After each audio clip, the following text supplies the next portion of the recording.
What's up, everyone? Welcome to Artists in the City, where you meet the newest and hottest artists in your city. Today we have Izzy Marsail. What's up, Izzy? Hey, girl. What up? Play the intro. Oh, yeah.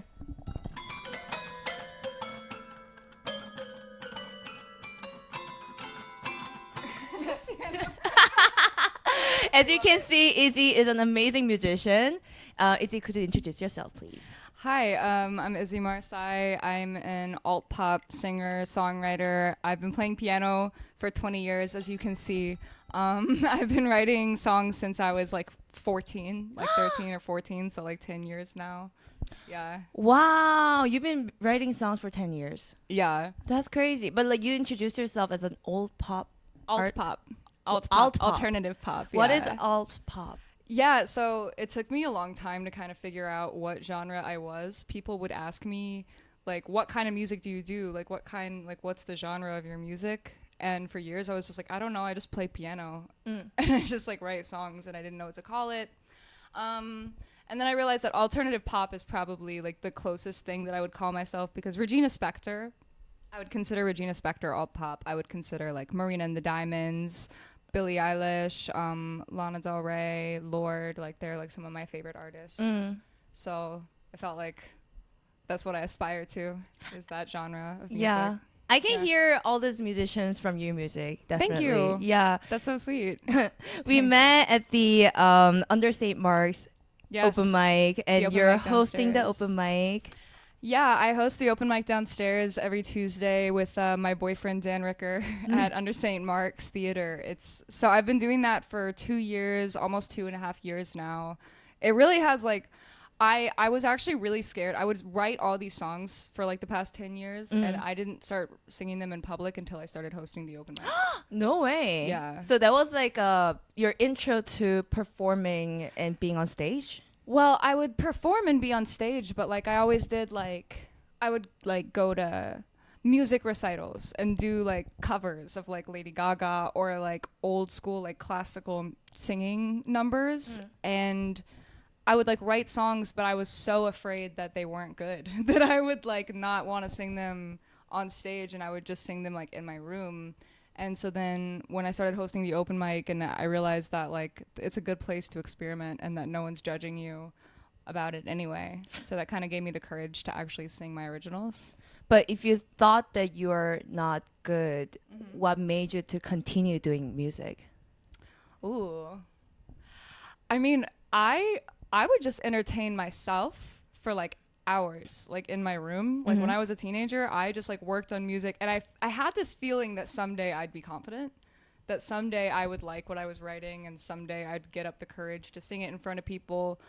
And then I think just like exposure therapy, like doing it over and over again in front of people, was kind of what finally made me get over that stage fright and that fear of it.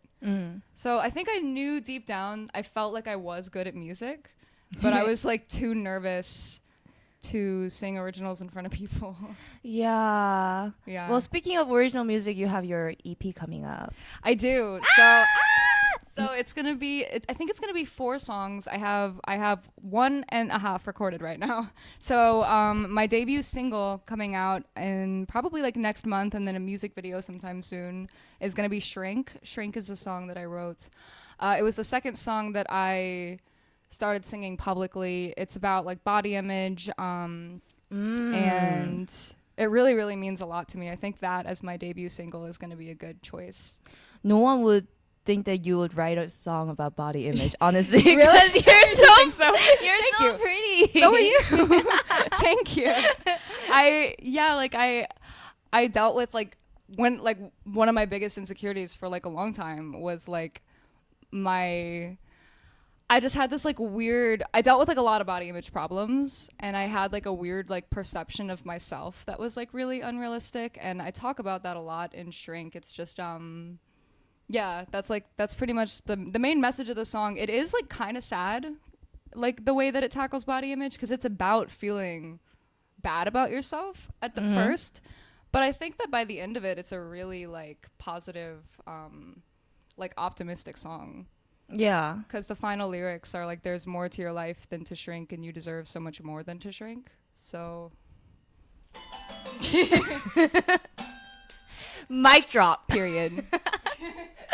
I love how like that's deep because Thanks, girl. everyone feels that way. Yes. Everyone feels that way for sure. Everyone feels like shit about their body sometimes. No one wakes up every single day and is like, I'm the hottest person in the world. I thought No you one. do that. I do that. No, it took me a while to feel that way though. I do feel like sometimes I just walk on the street thinking that I'm the hottest person in the street. I'm like literally a Victoria's Secret model. I'm like, I can't believe Yeah. everyone's staring at me. Like, this is crazy. But like it took me a long time to get to this stage of mine. Like loving myself is such a like long time struggle. You come across really confident on stage. You look like very comfortable in like your body and stuff when you dance. Like going to me and Minji went to a dance class together. Yeah, shout out like a to month Cabaret ago. Burlesque. Yes, Cabaret Burlesque. Like that was like such a. I want to go to another one again, definitely, because dancing is something that I've been trying to get more into, and part of what kept me from dancing was exactly what we're talking about. Like I would be like, oh, like I'm not like, I don't have like a dancer body. Like I don't look like I should be dancing. You know what I mean? Everyone, And what do you mean? I don't know. Like it doesn't like that thought. That standard of what I'm talking about, like I didn't apply it to anyone but myself. It's just like a body dysmorphia thing of like feeling like you're like not hot enough to do something. But like all these people at the Cabaret Burlesque, they have like, you know, different sizes and shapes. It's true, exactly. Include like gender too. And it was so beautiful to see because like everybody, literally like no one in that class looked alike. No one in that class had like the same dancing style. Nobody in that class had the same body type, the same fashion sense. Like it was like such an accepting community, and it made me feel so comfortable in myself to be there. Like my confidence after that was like way up here. Perfect. Yeah. I mean, what I love about that class is that when you take like classes, you are kind of like you force yourself to dance exactly like the instructor. But like in that room, no one really bothers to do that. It's true. Which makes you so freeing. Yeah, like they give you like a general, like in that dance class and in like burlesque and pole dancing classes that I've seen before, like they give you a general outline of what you're supposed to do, but then they really let you kind of like move how your body wants to move and like improv and like do what feels natural to you. Yeah. So that's, I think, really, yeah. And then after we take that class, we went to your mic. Yes. And then you brought up how do I explain this? So at this dance class, we use gloves. Yes. And then we are taught how to take off gloves in like a sexy way. Like and one finger at a time. Yeah. And like, yeah. And then you improvise it right away, and then you use that in your set. That was very impressive. Thank you. It was very impressive. Thank you. I was trying to like dance and sing at the same time, which like is very underrated. If you've never tried to do that, you should try. Hardest shit ever. You will have so much respect for Britney Spears after you try dancing and singing at the same time. Like I think, what did I sing? Was it Lost Cause by Billie Eilish? Yeah. And I like danced around a chair and like took my little long gloves off that my friend gave me. Yeah. Yeah, like that night at the open mic, that's like one of the most confident that I've ever felt doing a set like that. Wow. Yeah. This is why we need to like learn from other genres. No, literally. Literally. Like that's why I guess that's why I loved comedy, because my core is artist. I want to paint. I like painting. Yeah. And then the more I dive into comedy, I feel like my art is getting funnier or like just like less serious, and I'm happy about it. Yeah. And then also like dancing, like I just like dabbling into different genres of stuff. Yeah. So I really love doing that. Yeah, it really helps. You don't realize how much it's going to help. Like even like taking dance classes or even taking yoga classes made my confidence on stage and my stage presence like 10 times better. Doing things like this, like shows that are more about like being interviewed or like talking and stuff, like they make like your hosting feel more natural.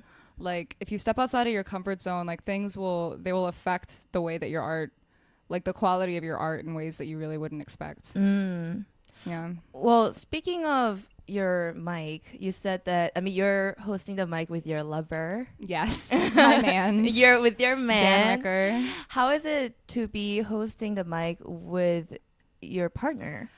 Yeah. Or like working with your partner? So I met Dan in 2019 at a Halloween party. And then wait, what were you guys dressed up as? I was Elton John. Okay. It was very sexy. It was very I like that. Yeah, I was Elton John in like a sparkly sequin bodysuit, you know. And then Dan was Hopper from Stranger Things, the cop dad from Stranger Things. He doesn't even need the costume. Oh my god, next year so could real. he do that and you be the 11? Oh no. Not the age gap. Not the daddy issue. Not the daddy issues. So basically Dan was Hopper from Stranger Things, and he had a mustache and no beard. That is real. And I was Elton John. Anyway, so 2 years we were just friends, and then we started dating in 2021. So when I first started, so I was like the one who first asked Dan out, right? Oh. Kinda. Yeah. And I would go to the open mic like every Tuesday for a while. To hang out with him? Yeah. For like a few months to like fangirl over him. And like I was like, damn, the host of the open mic is like really hot. And then I would think in my head, like, what if we started dating? And then like, what if he like asked me to host the open mic with him? Wouldn't that be so crazy? Wow, manifestation. I manifested it. So before we even started dating, I was like wondering like, what if we started dating? And then what if I started hosting the open mic with Dan? So then I think we were dating for about 6 or 7 months when Dan asked if I would host the open mic with him. It was because the open mic got moved. At first, for a while, we were at the Crane Theater, and then we moved back to Under St.Marks. And so as soon as we moved back to Under St.Marks, he asked if I would host it with him. And it's the experience of hosting with your boyfriend is kind of interesting because at first, we were still like very much in like the honeymoon phase. Like we had just started dating. Yeah. You know what I mean? But then after a while it becomes a little more just like work.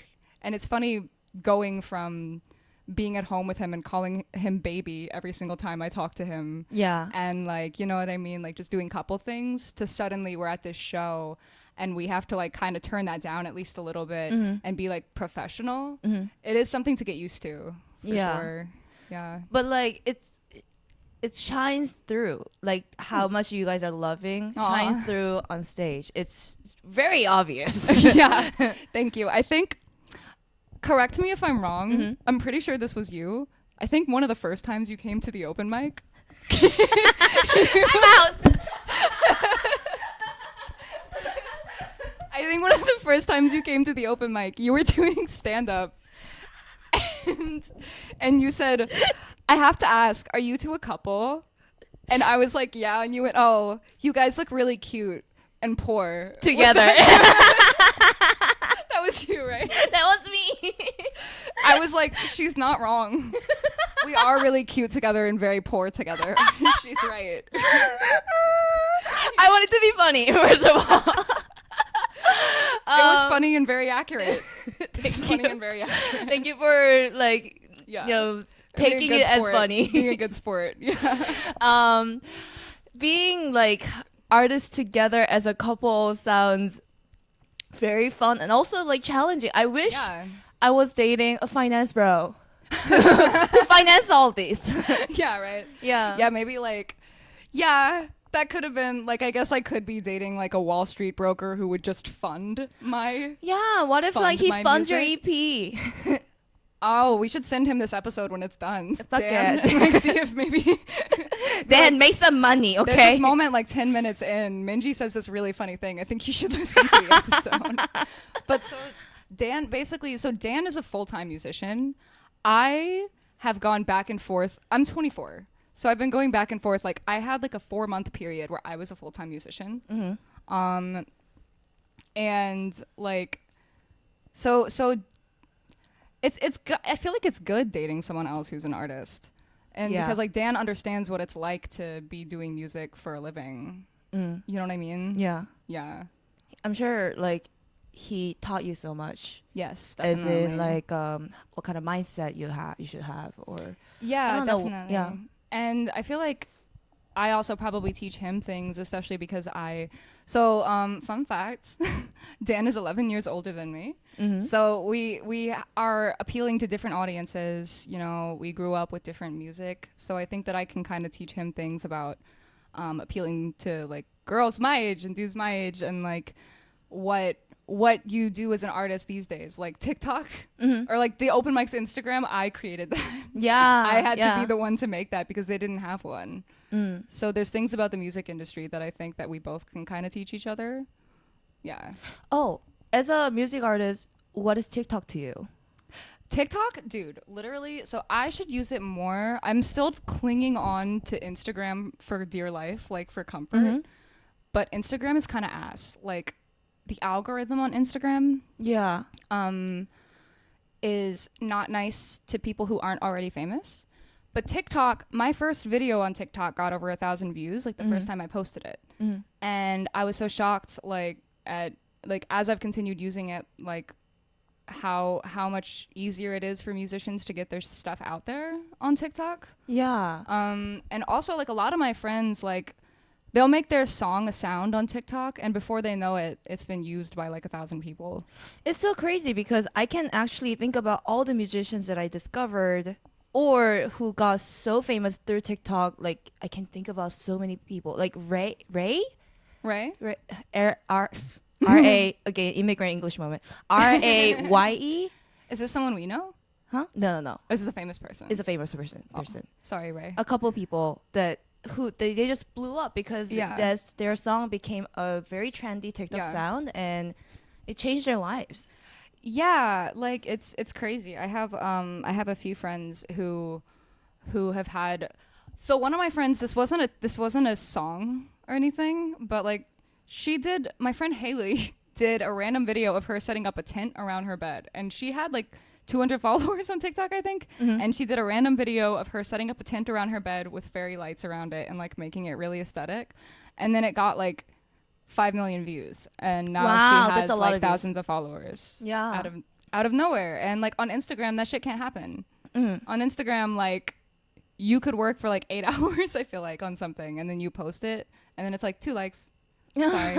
Except for you, unless you're Minji getting yelled at by a homeless person on the street. That's so real, though. That is so real. That video is so funny. That video.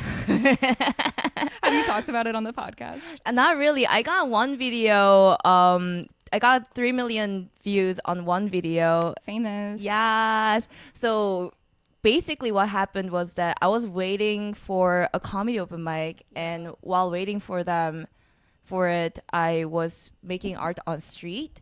And then I was actually I got really mad at someone, actually.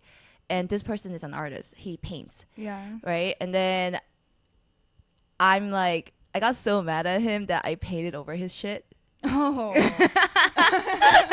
And this lady on the street. Is that what she was yelling at you about? Yes. Oh, okay. There's actual context. There's context to this. Okay. Like what she said was like, you're painting over someone's art. You stupid. You're stupid. Yeah. Focus on yourself and excel. Yes, that's exactly what she said. So basically, she's like, why are you doing that? You're setting up yourself in like a bad light. And I'm like, I don't care. I am angry. So that's the context of it. Oh my God, that's so funny. I was always just like, was that just a crazy person? And like Minji's like not even doing anything? Like that was kind of what I thought. No, I kind of like, I don't think I deserve to be yelled at. You didn't deserve it. You didn't deserve that. But now I kind of get what happened. That's what happened. So anyway, Minji's famous. Yay. Basically. Yeah, but like you don't even know like when the video is gonna blow, what video is gonna blow up, how. Yeah. Because when that was happening, a friend of mine was taking the video, and I thought it was really funny situation. Yeah. And then I asked for the video and then posted, and then that just became so big. Somehow, yeah. Yeah. Go off. That's awesome. Let's go. Let's get famous. Do you want to get famous? Yeah, I think so. Me and Dan have talked about this. So we had like a long conversation, me, Dan, and our friend Ethan Filler. We had a conversation about fame and like what getting famous means today and like what it actually takes and like what's more important, like marketing yourself or talent and stuff like that. And I was talking about how I've kind of reached this place now where for me personally, my biggest goal with my music is to get the emotional impact out to people that I want it to have. And I've already had that with a few people. Like I've had people tell me some really sweet things about like how my songs like affected them and stuff like that. And so I've said like, you know, I'm down for like if I pop off someday and I have a Regina Spektor career or a Ben Folds career or like any other artist that I like and I become successful, then that would be great. But also I think doing art is enough. And so if I just do art forever and I don't get famous, that is kind of like fine with me. You know what I mean? As long as I'm still making my music and making my music videos and at least someone is seeing it and I'm not just screaming into the void, you know, then I think I would be happy. But also being famous would be pretty great. Right. Like it's an interesting concept because oftentimes artists I don't know, like they get more some sort of external validation through fame. Yeah. Or the views or like the numbers that you get on the internet. But like that doesn't mean that art is specifically better than the others. Yeah. And like that's hard for me to remember sometimes because like there's so many times where I post something, right? And if it gets like 3 likes, I'm just gonna delete it. And then my friends will be like, hey, you tagged me in a post, what happened to it? And I'll be like, I don't want to talk about it. I deleted it because it got 12 likes in 5 hours. Stupid. And I wish I didn't care at all. Like, it'd be really cool if I didn't care at all, but I like definitely do. It's so real. I wish I didn't care. Yeah, but like it like, motivates you in a way. And so then it like demotivates you, makes you sad if like no one is even seeing your stuff. Yeah. It's just like, damn. Yeah. Like, but like I follow you and I watch your things and I think it's so cute. You're you. so adorable. So are you. Thank you, Minji. We're just like fangirling at each other. We're big fans. We're both like big fans in both directions. Well, speaking of the emotional impact that you shared, I remember this very specifically. It was during Pride, and you were sharing your experience as a bisexual woman. Yes, and that really spoke to me as a fellow bisexual woman. Yeah, who dates men. Yes, unfortunately. Yeah. Like what about it? Like my history of being, I don't exactly remember. It was about you're in school and people bullied you for being bisexual. Yeah, so I'm down to talk about that for sure. So I am bisexual. I currently have a boyfriend. I've dated men and women before. So the biggest like bullying that I dealt with for being bisexual was in 6th grade. I went to Paul Royal Middle School, the worst middle school in Louisiana. I hate that place. And so I was going to middle school, and I was friends with the only out LGBT person in my school. Yeah. And then we became really, really close. Then we went to a dance together, and then we started calling each other like girlfriend and girlfriend. And yeah, dude, it was just like every day. And every day I would go into school, like people were like throwing stuff in my head and like calling me like the D slur and the F slur. Yeah. And like tripping like me and my like girlfriend in the hallway, and it was just crazy. It was like really, really, really homophobic. And it's crazy because neither of my parents, almost no one in my entire family is homophobic at all. And so then years later, when I told them that I liked women, they were like, well, why didn't you tell us forever ago? You know, you could have told us that. And I was like, I don't know, like, even though you guys don't care, everyone at my school made me feel like it was like wrong. You know what I mean? But like, that's so early to explore Yeah. queerness. Yeah. In my mind, because my first experience with women was like 24. Your yeah. age. Oh, really? Yeah. A lot of people have that experience. For me, like, I was talking with someone recently about this, actually, about like sexual experience versus like romantic experience with people of the opposite and the same sex, you know? Yeah. And for me, like, I think I recognized from a really young age that I could have like crushes on girls the same way that I did on boys. For instance, Jeanette McCurdy from iCarly. I thought, for instance, crush. you. I thought, I'm like, oh my God. is this like going somewhere? No. You're just like, is this like for instance, Sam from iCarly was a big crush of mine as a child. But so then I was like, I didn't really think that much of it. And so then in 6th grade, like, yeah, like I would like hold hands with this girl and like kiss her on the forehead. And we like went to all the school dances together. And the thing is that like, it's so funny when I tell people about that. You're not doing this right now at all, but like a lot of people, like, they will imply that it's inappropriate that I was like even thinking about my sexual orientation. And I was like, well, I wasn't. I mean, I wasn't thinking about my sexuality at all. I was like 12. I was doing what so many like 12-year-olds will have like a boyfriend. Yeah, 12-year-old girl will have a boyfriend and no one blinks, no one bats an eyelash. Like, yeah. So it's really not that different for a 12-year-old to have a girlfriend. So yeah, like that was like one of my earlier experiences. And then I think you're touching on something very important for bisexual people, because there are two different scales of sexual intimacy and romantic interest. Yeah. And for me, yeah. for me, women are so it's more like I'm attracted to women sexually, but less romantically. But what you're saying is that your earlier experience was less so sexual but more so romantic. Romantic, yeah. Yeah. And I like I as a person generally, right? Yeah. I'm like not really that into like hookups and stuff like that anyway. Like usually you're like, yeah, right. Yeah, totally. Yeah, I totally agree. Literally.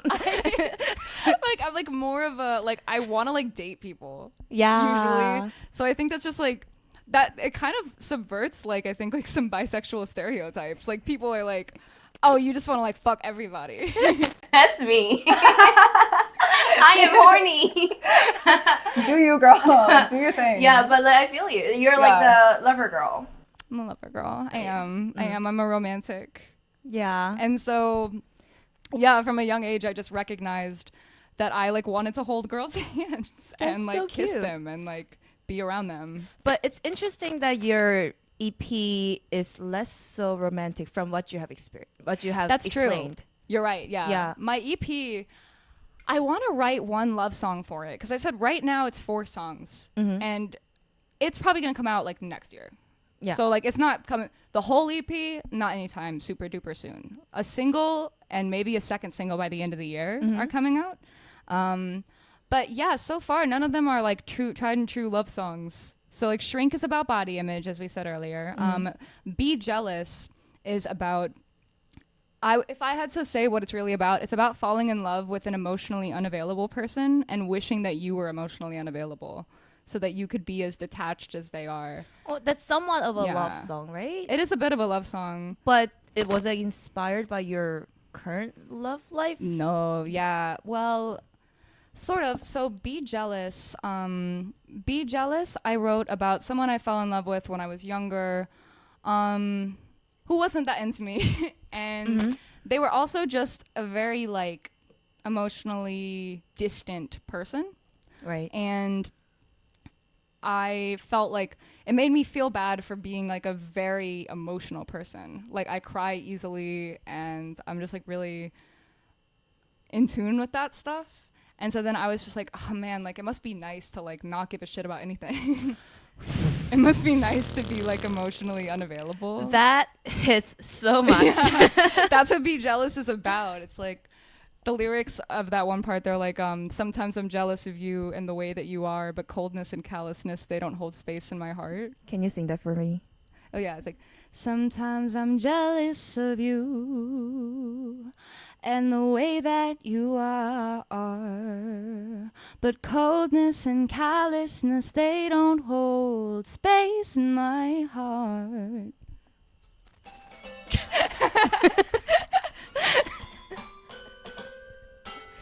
Thank you. Thank you so much. Beautiful.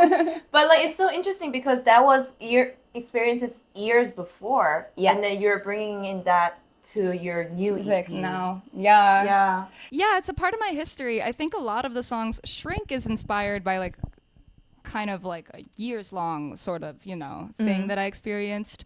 But Be Jealous is kind of like about when I was younger, and the other song on it right now is called The Summit, and The Summit is about my life when I was like 18. And it's about when I was in like a really bad housing situation. I was like, I had just moved here.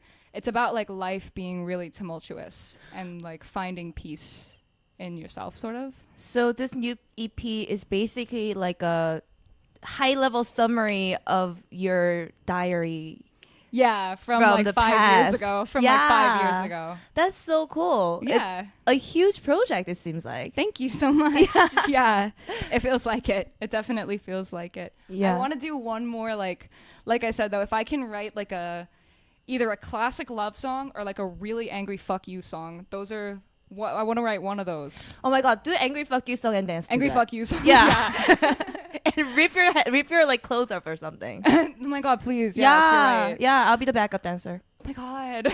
Yes. Music video coming. Yes. Yes, that sounds perfect. I like started writing this one angry song. I might be able to you might be able to hear a little bit of it. Ooh, it kind of sounds cool on this piano. And that was the intro to it on the piano. Oh, no, not yet. Not yet. You guys have to wait. I'm being prudent. I'm holding No, it. I mean, like, you gotta tease a bit. A little bit, yeah. Yeah, that's what we exactly. learned from the Cabaret de Burlesque. Exactly. Like, don't strip right away. Just tease. You can't take the whole glove off in one go. You'll have to like do the little fingers. That was the first little finger right there. That was the first little finger of the glove coming off. Yeah. Well, speaking of piano, I find Dan so hot when he plays the piano. I agree with that. Yeah. I remember just like sitting like in the front row at Under St.Marks, or like the Crane before we started dating, and just being like, It's okay. I'm so sorry. It's okay. Anyway, that was actually a pretty good moment for that to fall. I Yeah, think. because the piano of Dan is Exactly. pretty good. Yeah, Awesome. No, he's it's not crazy. like it's more than pretty good. It's He makes- amazing. yeah. He plays the piano. But yeah, so like I good. used to just like watch him play piano and just be like, oh my god, he's so fucking hot. Yeah. So how does he finger? He uses them for a living, so that's all I'll say. Dan is he's been playing piano I think since he was like 9. If you listen to him, if you're listening to this and you know who Ben Folds is, Ben Folds, if you listen to him, you'll get like an idea of like one of Dan's biggest inspirations. But he's really done his own thing. My boyfriend, he's a piano teacher also. Sometimes I teach private piano lessons as well. Yeah. And we're both so we're a piano power couple. We also do music together. We do music shows together as a duo. Our band is called Pleasure Business. And so his piano style is kind of complementary to mine. He learned, he was self-taught in a lot of ways. And he learned by listening to a lot of blues artists and a lot of rock artists. Yeah. So he's really into like jazz chords and like the blues scale and stuff like that. For me, I was classically trained on piano when I was younger, and then I listened to a lot of pop music. So I'm a little more flowy and a little more like hard, heavy chords, whereas Dan is a lot more intricate on the piano, sort of. He does that. Yeah. Like Yes, that. Yeah. yes. It's like it sounds a little crazy on this thing. Oh yeah, gotta give it a gliss. Yes. I love this thing. I want love one for my house. I love this too. Actually, my very first ever dream to have was a pianist. Really? Yeah. Did you ever play? I did. I took a lot of classes. How I old were was you? also classically trained, Oh, that's awesome. Yeah. That's sick, dude. but I forgot everything. Yeah. That's like me with French. I was in Um, French immersion as a kid. But And I can say like comme ci, comme ça. your last name is French. French. right? Marseille, yeah. Yeah. Marseille is a city in France. I can speak like some very basic. Mhm. I can say like je m'appelle Izzy. You know what I mean? Mhm. Like I can barely remember a lot of it. R.I.P. my French skills. RP. Rest in peace. But yeah, I admire people who play the piano so well. Mhm. Thanks. Yes. The It's my reason why I'm favorite instrument. fangirling. One of the reasons why I'm fangirling. I started playing ukulele too when I was like 12, Mhm. and so I've kind of, or maybe a little older, 14 maybe, I started getting into the ukulele, and that's an extremely easy instrument to learn, Mhm. which is good. Like all I had to do was look up YouTube tutorials on like which place to put my fingers on it, and yeah, like I think once you know how to play piano, it's easier to learn a lot of other instruments. Because you know the chords. Yeah. Yeah. And piano is like, it's very basic. You can see it. Like Mm. on guitar, it's like this weird, like you're like putting your fingers in all these like different places. And to play a C on piano, you just go, Yeah. and it's just a lot easier to pick up. Yeah, I feel that. I tried playing the guitar too, but like piano has always been. Guitar is hard. Guitar is so hard. Guitar is hard. Ukulele is less hard. Mike, yes. Yes, girl. Mike He's crazy. Milazzo, he's crazy. Mike Milazzo is the guitarist at my open mic. He is one of the hosts with me and Dan. He is Dan's pseudo dad. His like basically his godfather, and they've been hosting the open mic. I think they've known each other for like 15 years or something. Wow. And Dan's been hosting the mic with him for 10. Yeah. So for Yeah. those who have never been to Under St.Marks theater missing open out. mic, you're missing out. If you're a music artist, please do go, because sometimes I ask the house band, aka Dan and Mike, to like play like tunes for me, and it's so good. I don't know It's how they just do so it just like good. on a whim like that. You just hand them sheet music and then like within 10 minutes. They just like They just have it. 10 minutes crazy. less. Yeah. Yeah. Because they've been playing music together for so long that they just like, it's like when two people like have a good dynamic and they can like tell jokes to each other and like have a good back and forth. Yeah. They have that with music. That's crazy. Yeah. It's also very admirable. Mm-hmm.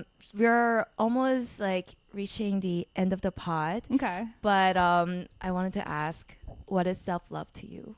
What is self-love to me? I think I'm still one of the biggest self-love things that I've been really trying to recognize in the past like couple of years and like manifest and make real for myself is finding peace in yourself even when the rest of the world is crazy. So I've been trying to just like, I don't know, girl. I've been doing a lot of yoga, and You're like the only person who makes yoga into thirst trap. I do. It's just like I'm just like I happen to put the camera right behind my butt for this downward dog pose. Follow me on Instagram. Follow her. But yeah, like I've been doing like just stuff like that brings me peace, and because I've just been a really anxious person for a long time, and I've realized that I don't need to like let myself be like that. And also other things that are self-love to me, taking care of myself physically, you know what I mean, and just like resting when I need to rest, because if you don't give yourself rest, then one day your body's just gonna and you're gonna have to take it. So I've been trying not to have too much on my plate. I think that's a really big act of self-love. Wow, that burned a bit because I do too many things Yeah. at once, and it does burn me out. Yeah, I get burnt out easily. Sometimes I have friends, especially comedian friends. I don't know what it is about comedians. comedians can just go to like, they're like, yeah, I did this open mic and then the next open mic and then I'm going to this other one, but I can come to your show after. Yeah, And I'm that's just like, what how we are you do. doing 4 shows in one day? That's what we do. We just jerk off comedy. Yeah, exactly. Just like circle jerk about yeah. This should be funny. Yeah, it's specifically New York comedy scene. Yeah, Because it's there are very- so many mics around, and because your mic is late night, so Yeah. people would do a whole round and then like, let's just go chill there. Exactly. Yeah. Yeah, because a lot of musicians I know don't really do that. Like the going to one mic and then the next mic and then the next mic. I think that's a big comedian thing. I think it's definitely a comedian thing. I We're think- self-destructive, Yeah. and I feel great. Minji's killing it. Yeah, myself, you know. And one last question for you is, why should people know about you, except for the downward dog The video? downward dog with my butt on the camera. Yeah, that's one reason to know. That's one reason. That's the number one reason. But I think like the number 2 reason that people should know about me. Man, I mean, I think that if people, the biggest thing I try to do with my music is that I try to put into words emotions that I've had that are really hard to just say in a sentence. So I think if you have like, I don't know, like if you've dealt with like a really like a lot of like problems that you have a hard time talking about, I guess I think that music is a good way to kind of express it. And I feel like I'm kind of I don't know how to explain it now that I'm saying it. No, I think someone said that. Like, Yeah. not you. If there's something difficult to say, make it into music. Yeah. Someone really did say that. I don't. Let me know say who- it. Let me say it in a more eloquent way. Yes, now yes, that yes, I've- yes. What I try to do with my music is put emotions that are really difficult to express with just regular words. It's my way of putting them out into the universe. So my main hope with it is that there are people who have felt the same way as me, because sometimes I don't feel that way. So whenever someone hears my music and they connect to it and they let me know that they've had a similar experience, that always blows my mind. So I think if you want to listen to my music and then let me know if you felt the same way so I don't feel crazy, then I think that would be a good reason. It's gonna And if you like Regina Spektor, you might like me. and Billie Eilish and Lana Yes. Del Rey. If you like Lorde, you might like me. Yeah, I mean, I like you. I like you too. You told me and my boyfriend that we looked really cute and poor. I'm so happy with that line though. It was so funny. Dan reference it all the time. Really? Yeah. That means I'm doing something right. It does. Yes. Izzy, thank you for coming out to my pod. Thank you. Thank you so much. You're the And coolest. Thank you. guys, check out her EP. Yes, it's going to be called Forward Momentum. Fuck yeah. Hell yeah. I'm super excited for your Thank EP. you. Listen, stream Shrink when it comes out next month. Yes, listeners, stream Shrink.